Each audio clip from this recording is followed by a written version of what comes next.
Bonjour à tous et bienvenue chez moi. Dans cette vidéo de tuto, je vous propose de modifier un joystick d'arcade, le NES 30 Arcade Stick de chez 8BitDo. Ce joystick, c'est un joystick que j'aime beaucoup, il est sans fil, Bluetooth, multiplateforme, avec plusieurs fonctions très utiles. Malheureusement, ce stick d'arcade, il est fourni avec un joystick et des boutons de qualité moyenne, et je vais vous montrer aujourd'hui comment les remplacer par des boutons et joysticks d'origine Sanwa. Sanwa, c'est une marque historique dans les boutons et les joysticks d'arcade. C'est une marque japonaise très réputée pour la qualité de ses boutons et ses joysticks. Et pour les avoir testés, eh bien je vous le confirme, c'est du bon matos, très sympa de jouer avec ça. Alors dans ce tuto, je vais utiliser des boutons Sanwa OBSF 30 mm pour panel métal. Vous avez aussi des versions pour panel bois qui sont plus épais et qui sont vissables au lieu d'être clipsables. Et un joystick Sanwa JLF PT8YT à tige courte, lui aussi pour les panels métal. Pour faire ce mode, je vais avoir besoin de quelques outils.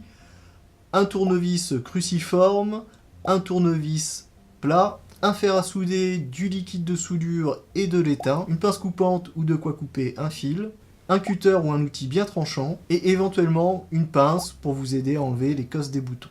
On va commencer par dévisser les 6 vis cruciformes de la plaque arrière pour ouvrir le boîtier. Pour cela, je vais utiliser un simple tournevis cruciforme classique.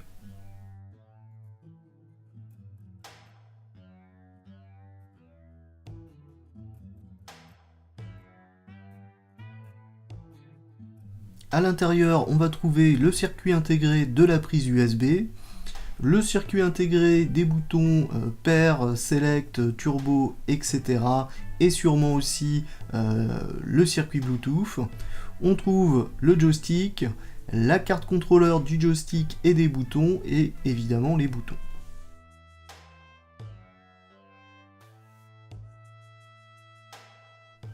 On enlève les boutons en poussant sur les deux petits ergots situés de chaque côté des boutons. Ça se fait vraiment très facilement.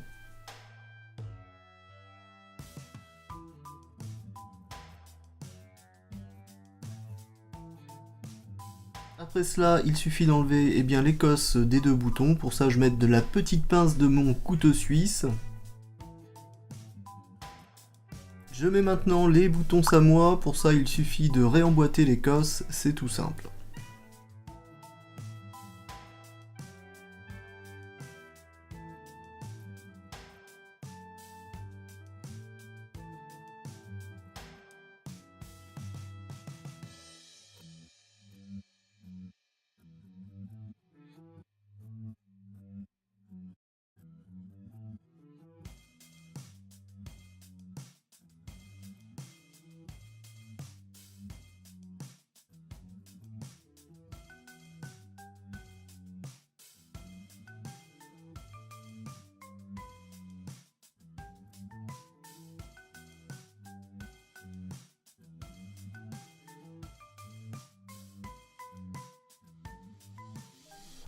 Avant d'aller plus loin, on va aller tester sur l'ordinateur pour voir si tout cela fonctionne.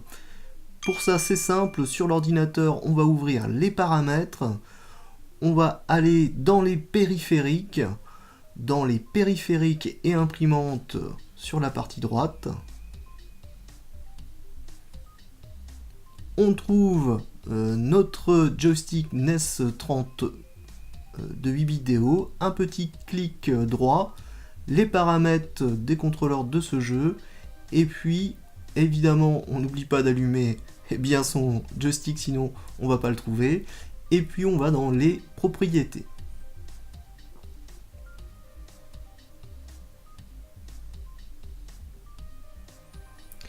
Une fois ici, on va pouvoir tester si les boutons sont lus par l'ordinateur quand on tape dessus. Donc je tape sur le bouton 1, on voit bien qu'il y a 1 de lu. Je mets la souris dessus pour que vous le voyez un petit peu mieux. Le bouton 1, 2, 3, 4.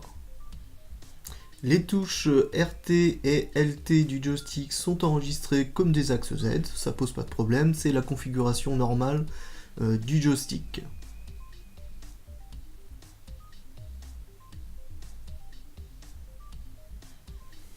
Les derniers boutons testés sont le 5 et le 6. On voit qu'ils sont bien perçus aussi.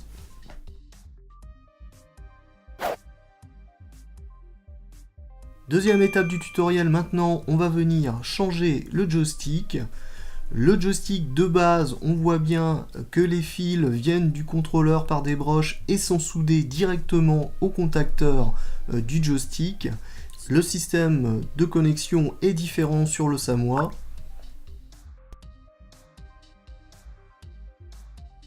Le joystick Samoa, lui, il possède un circuit intégré avec un connecteur à 5 broches. Il y a une broche qui met en commun une des bornes de chaque contacteur via le circuit intégré. Les 4 autres broches sont individuellement reliées à l'autre borne de chaque contacteur. Pour me faciliter la tâche, je vais enlever la plaque guide du joystick Samoa.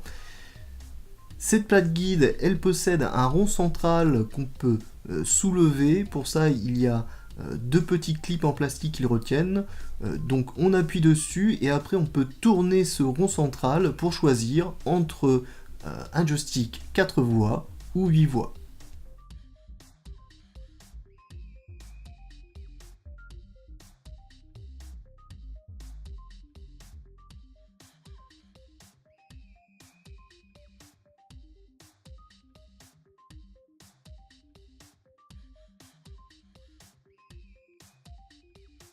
Quand on retourne le circuit intégré du joystick Samoa, on voit très bien qu'une des broches relie par le circuit intégré une des bornes de chaque contacteur. Si je voulais souder directement les fils du NES 30 à ce connecteur 5 broches, il me faudrait trouver le fil négatif pour le connecter au commun. Pour me faciliter la vie et éviter les problèmes de sens de courant, je vais tout simplement venir sectionner le circuit intégré à 4 endroits pour isoler chaque contacteur et puis je pourrai souder les fils directement à chaque contacteur sur leur borne sans me soucier du positif ou du négatif.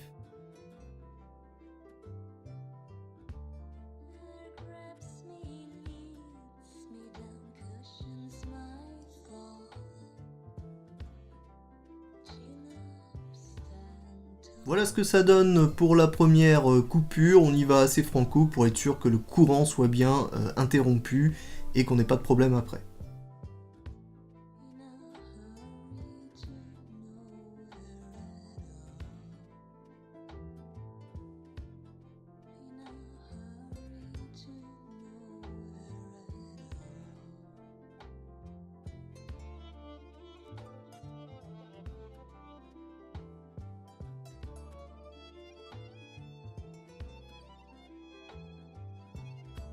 Les 4 coupures sont faites, elles sont bien nettes, elles coupent bien le circuit intégré. On peut donc passer à la suite.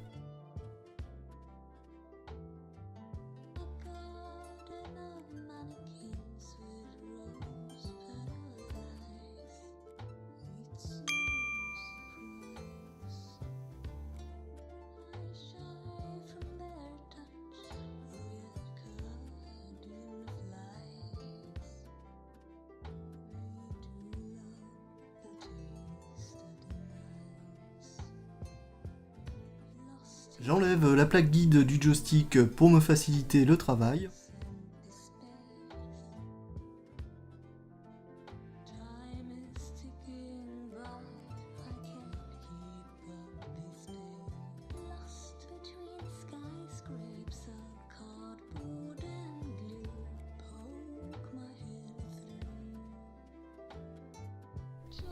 Il faut maintenant dessouder ou couper les fils des contacteurs de l'ancien joystick.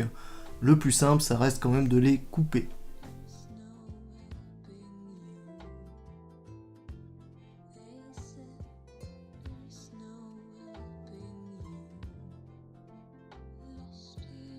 Maintenant, on va souder. Pour ça, il faut que le fil soit légèrement dénudé et on peut venir le passer entre le circuit intégré et le contacteur. Vous avez un tout petit trou qui vous permet de passer le fil, de le plier et de venir faire un point de soudure à l'étain à cet endroit. Je vais aussi mettre un petit peu de liquide de soudure avant de souder, et je réalise la soudure à l'étain.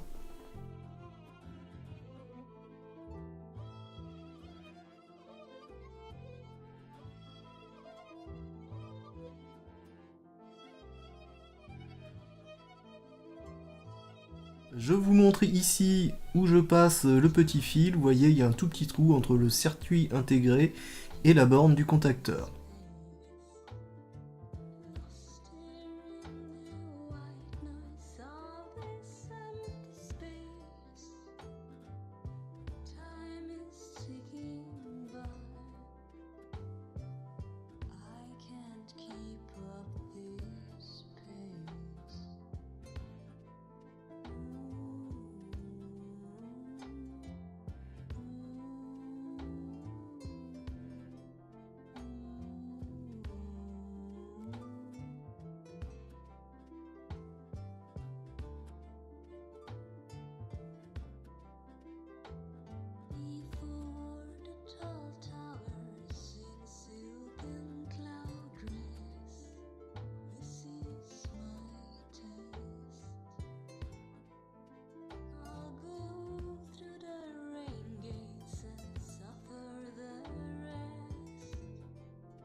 Les 4 soudures sont réalisées, alors évidemment c'est pas les plus belles soudures qui soient, mais ça va très bien marcher.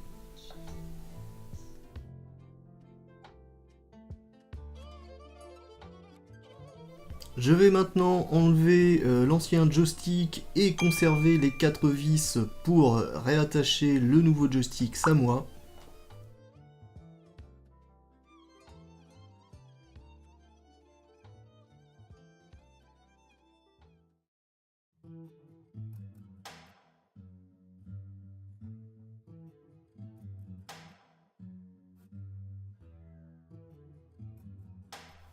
Pour enlever le joystick, il faut aussi enlever la boule. Pour ça, vous avez sur la tige du joystick une encoche de tournevis à tête plate qui vous permet de la maintenir pendant que vous dévissez. Je réinstalle le joystick en réutilisant les 4 vis du joystick originel.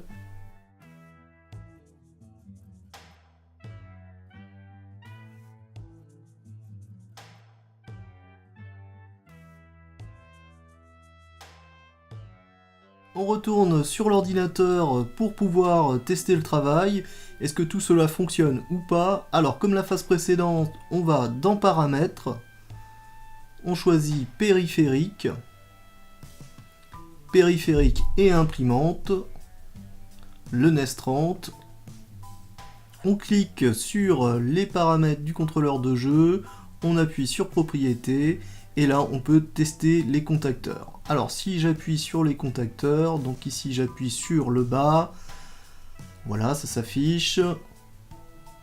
On essaye à droite, en haut, à gauche, tout est fonctionnel. Donc, on va essayer avec la tige du joystick. Pour ça, hop, je remets en place le circuit intégré. Voilà, je vais le maintenir avec une main et puis tester avec le joystick directement.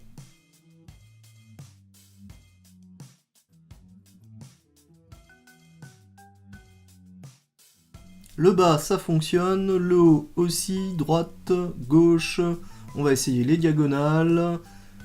Voilà, on voit que toutes les diagonales sont bien enregistrées individuellement. C'est parfait, on va pouvoir enchaîner sur la suite.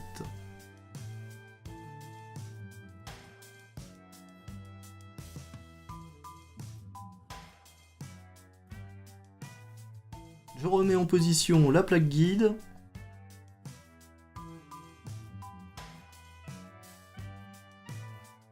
On n'oublie pas de remettre le petit cache de la tige guide. Et puis on va remettre aussi la boule. Et on profite que ce soit ouvert pour serrer la boule en utilisant l'encoche de tournevis plat sur la tige guide du joystick.